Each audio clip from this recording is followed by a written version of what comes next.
Une parade de gilets jaunes sur des airs de carnaval. À Perpignan, le défilé a fait une première halte devant la préfecture, histoire d'affirmer qu'après 17 samedis de mobilisation, on ne désarme toujours pas. On essaye de faire croire que le mouvement est en essoufflement, ce qui est totalement faux. On se battra jusqu'au bout. Il faut bien qu'ils sachent que de toute façon, nous ne lâcherons rien. On est motivés et on sait que de toute façon, maintenant, il faut que ça change. On ne peut plus vivre dans ce monde.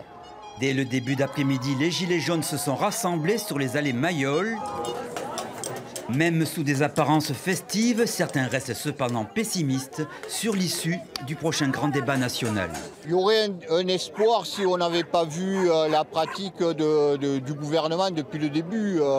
Là, clairement, ils jouent le pourrissement puisqu'ils ont déjà dit maintes fois qu'ils ne changeraient pas de cap. Donc pour nous, ça semble clair que le grand débat, il accouchera de pas grand-chose.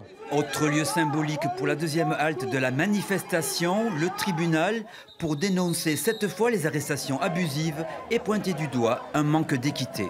Il y a une injustice totale dans la mesure où il y a des gens qui sont enfermés pour avoir insulté, c'est condamnable, des gendarmes ou des flics, parce que c'est normal, c'est condamnable, mais quelqu'un qui a frappé du monde dans la rue, comme Benalla se retrouve à l'extérieur, je trouve ça inadmissible.